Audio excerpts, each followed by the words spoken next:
Shalom, selamat pagi semuanya. Kita bersyukur dan berterima kasih kepada Tuhan karena kita masih diberikan kesempatan untuk menikmati hari-hari yang Tuhan terus masih berikan kepada kita. Kita akan memulai aktivitas kita pada pagi hari ini, tetapi sebelumnya kita akan meminta pertolongan Tuhan di dalam devosi kita pada pagi hari ini. Kiranya Tuhan terus yang akan menolong kita, menuntun anak-anakku semua dalam melakukan kegiatan hari ini. Mari kita berdoa meminta pertolongan Tuhan untuk pembacaan dan perenungan akan firman Tuhan. Mari kita berdoa. Bapa kami yang pemurah, kami bersyukur, berterima kasih kepadamu ya Tuhan. Buat penyertaan Tuhan kepada kami di pagi yang Tuhan boleh izinkan, kami boleh menikmati, merasakan kebaikan Tuhan dalam kehidupan kami. Kami akan mendasari kegiatan kami hari ini ke dalam tangan Tuhan. Kami akan membaca, merenungkan akan firman Tuhan. Kiranya apa yang kami boleh baca, kiranya apa yang kami boleh renungkan, Tuhan sendirilah yang akan menolong kami untuk boleh mengerti, memahami firman Tuhan, dan boleh membagikan firman Tuhan kepada orang-orang sekitar kami. Berkati kami ya Tuhan, siapkan hati kami. Di dalam nama Tuhan Yesus Kristus kami berdoa. Amin. Nah, tema kita pada pagi hari ini yaitu mengapa Tuhan mengizinkan anak-anaknya mengalami beban hidup. Pembacaannya terambil daripada kitab Yesaya pasalnya yang ke-48 ayat 10 sampai dengan 11. Anak-anak, mari kita membuka Alkitab kita dan kita baca secara bersama-sama. Yesaya pasalnya yang ke-48 ayat 10 sampai dengan 11. Ayat 10, sesungguhnya aku telah memurnikan engkau, namun bukan seperti perak, tetapi aku telah menguji engkau dalam dapur kesengsaraan. Ayatnya yang ke-11, aku akan melakukannya oleh karena aku, ya oleh karena aku sendiri, sebab masakan namaku akan dinajiskan, aku tidak akan memberikan kemuliaanku kepada yang lain. Sampai sejauh itu firman Tuhan. Perenungan kita pada pagi hari ini mengenai mengapa Tuhan mengizinkan anak-anaknya mengalami beban hidup. Anak-anakku sekalian yang saya kasihi, di dalam kehidupan ini pasti anak-anakku sering mengalami namanya kesulitan, mengalami penderitaan atau mengalami kesakitan. Nah, ini akan menjadi sebuah pertanyaan kepada kita. Kenapa ya kita mengalami hal tersebut? Ada satu kisah di dalam Alkitab yang menceritakan bagaimana seorang mengalami pergumulan yang begitu sulit, pergumulan yang begitu berat di dalam menjalani kehidupannya. Pasti anak-anakku sekalian sudah mengetahui cerita tentang seseorang tersebut, ya, yang mana semua anaknya mati, semua hartanya hilang. Kira-kira menurut anak-anak siapakah orang tersebut? Ya, Ayub. Nah, mari kita simak video berikut bagaimana kisah Ayub secara garis besar. Mari kita perhatikan videonya. Kitab Ayub diawali dengan kisah yang sangat aneh yang terjadi di surga, yang digambarkan sebagai sesuatu yang menyerupai pusat komando surgawi.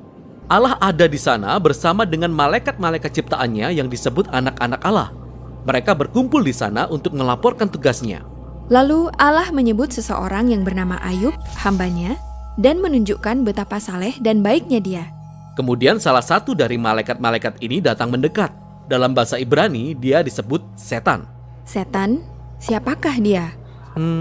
Kata ini sebenarnya adalah sebuah julukan yang secara harfiah berarti orang yang menentang. Dari semua malaikat, dia satu-satunya malaikat yang mempertanyakan bagaimana Allah menjalankan dunianya. Dia menyampaikan bahwa mungkin Ayub tidak sungguh-sungguh mengasihi Allah. Ayub menjadi orang baik hanya karena Allah akan memberi imbalan kepadanya. Jika Allah mengambil semua hal baik yang sudah diberikannya kepada Ayub, maka kita akan melihat sifat Ayub yang sebenarnya. Jadi setan berpikir bahwa Ayub hanya mengejar keuntungannya saja? Tepat sekali. Mungkin Ayub taat hanya karena ingin mendapatkan apa yang dia mau. Jadi Allah setuju untuk menguji hal ini dan membiarkan setan untuk menimbulkan penderitaan bagi Ayub. Dan Ayub kehilangan orang-orang dan segala sesuatu yang sangat berharga baginya. Ini sangat menyedihkan. Ingat, Ayub tidak selayaknya mengalami hal ini. Allah sendiri mengatakannya. Namun yang luar biasa adalah bahwa di tengah-tengah semua penderitaan ini, Ayub masih memuji Allah. Setidaknya di pasal 1 dan 2. Tapi kemudian di pasal 3, kita menemukan perasaan Ayub yang sebenarnya. Dia menulis puisi yang mengungkapkan betapa hancurnya dia. Puisi yang mengutuki hari kelahirannya dengan panjang lebar. Setelah itu, beberapa teman Ayub datang mengunjunginya untuk menawarkan bantuan. Dan mereka semua seperti, Ayub, pasti engkau sudah melakukan sesuatu yang benar-benar salah, sehingga engkau mengalami semua ini. Bagaimanapun kita tahu bahwa Allah itu adil, dan kita juga tahu bahwa dunia ini diatur berdasarkan keadilan Allah. Jadi, pasti engkau sedang menerima apa yang pantas engkau terima. Di 34 pasal selanjutnya, Ayub dan sahabat-sahabatnya saling sahut-menyahut dalam puisi Ibrani yang sangat padat. Teman-temannya terus berspekulasi tentang mengapa Tuhan mengirim penderitaan tersebut. Bahkan mereka mulai mendaftar dosa-dosa yang mungkin sudah dilakukan oleh Ayub. Tetapi tiap kali setelah mendengar tuduhan, Ayub menyatakan bahwa dia tidak bersalah. Dan Ayub memang tidak bersalah. Ya, benar. Ayub sedang berada dalam kondisi emosi yang naik turun. Pada saat tertentu, Ayub tetap percaya bahwa Allah itu adil dan bijaksana. Namun di saat lain, Ayub meragukan kebaikan Allah. Dia bahkan menuduh Allah telah berlaku ceroboh, tidak adil dan curang. Jadi di akhir percakapan, Ayub menuntut Allah datang dan menjelaskan dirinya secara pribadi. Dan Tuhan melakukannya. Tuhan datang dalam bentuk awan badai yang besar. Dan dia tidak memberi jawaban langsung kepada Ayub. Tuhan tidak memberitahu Ayub perihal percakapannya dengan setan. Dia melakukan sesuatu yang amat berbeda. Dia mengajak Ayub mengelilingi bumi. Dia menunjukkan kepada Ayub betapa luas dan megahnya dunia ini. Tuhan menanyai Ayub apa ia mampu menjalankan ataupun memahami dunia hanya untuk sehari saja. Tuhan menunjukkan kepada Ayub berbagai hal detail yang ada di bumi. Hal-hal yang kita lihat setiap hari, namun tidak bisa kita pahami. Tetapi Allah memahaminya. Tuhan sungguh-sungguh memahaminya. Dia menaruh perhatian terhadap keindahan dan berjalannya alam semesta dengan cara yang tidak pernah kita bayangkan. Dan di tempat yang tidak akan pernah kita lihat. Sebagai penutup, Tuhan menunjukkan kepada Ayub 2 ekor binatang dan memuji betapa hebatnya mereka. Ya, mereka sangat berbahaya. Maksud saya, mereka bisa membunuhmu tanpa harus berpikir panjang. Dan Tuhan mengatakan bahwa mereka tidak jahat. Sebenarnya mereka adalah bagian dari dunia baik yang diciptakannya. Lalu, sudah, begitu saja. Cuma itu pembelaan Tuhan. Itu agak aneh. Ya, maksud saya, sebenarnya semua ini tentang apa? Sepertinya begini. Dari sudut pandang Ayub, sepertinya Tuhan itu tidak adil. Namun sudut pandang Tuhan jauh lebih luas. Tuhan secara dinamis berinteraksi dengan kompleksitas sealam raya ketika dia membuat keputusan. Inilah yang disebut Tuhan sebagai hikmat. Jadi, permintaan Ayub supaya Tuhan melakukan pembelaan atas dirinya sendiri sebenarnya adalah hal yang konyol. Ayub tidak akan bisa benar-benar memahami kompleksitas semacam ini, bahkan jika dia ingin melakukannya. Lalu, apa makna semua ini bagi kita? Ayub akhirnya diajari untuk rendah hati. Ayub tidak pernah memahami mengapa dia harus menderita.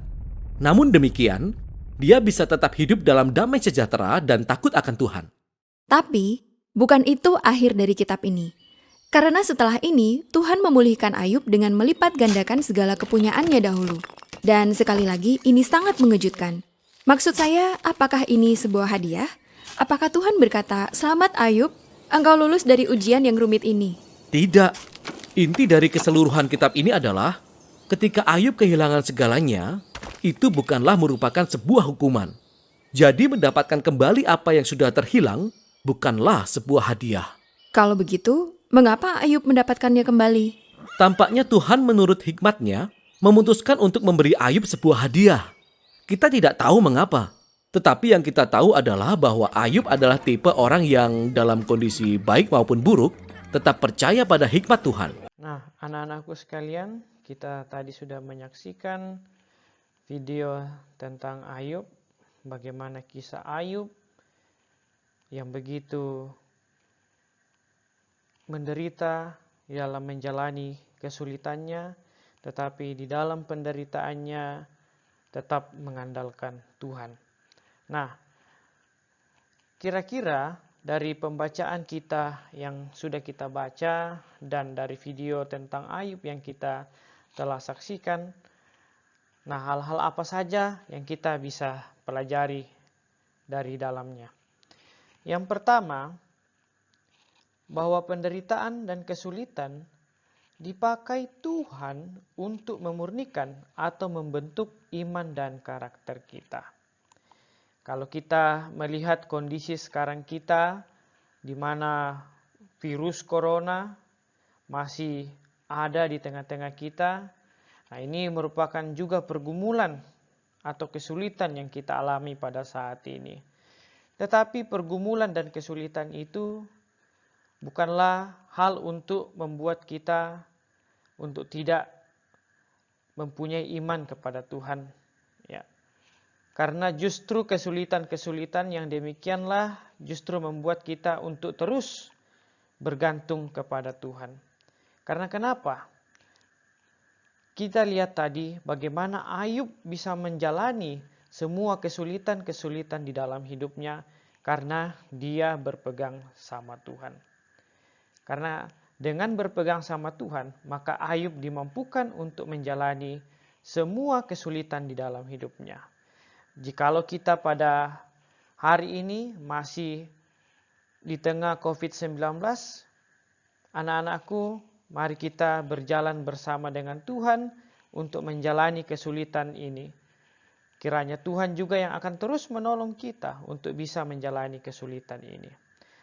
Mungkin juga kesulitan yang dihadapi anak-anakku sekarang ini adalah kesulitan di dalam memahami pembelajaran atau mengikuti pembelajaran. Karena begitu banyak kendala yang dialami, biarlah semua kesulitan-kesulitan yang kita alami itu membentuk karakter kita, itu membentuk iman kita untuk terus mengandalkan Tuhan. Karena kalau tidak ada penderitaan, tidak ada kesulitan, maka hidup ini akan begitu gampang terombang-ambing dalam menjalani kehidupan ini. Karena dengan kesulitan ini kita akan belajar bagaimana menjalani hidup ini bersama dengan Tuhan. Karena dengan kesulitan ini kita bisa memenangkan pertandingan atau perjalanan hidup ini. Kemudian yang kedua, kira-kira apa yang kita bisa pelajari? Yang kedua adalah berjalan bersama Tuhan. Jelas tadi Ayub berhasil menjalani semua penderitaan yang dia jalani tersebut karena dia mengandalkan Tuhan. Anak-anakku, di dalam menjalani kehidupan ini jangan mengandalkan kekuatan sendiri. Jangan mengandalkan kepintaran kita. Jangan menganggap diri bahwa kita ini adalah orang yang kuat tanpa Tuhan. Itu adalah hal yang salah. Mari kita menjalani kehidupan ini untuk terus berpegang sama Tuhan.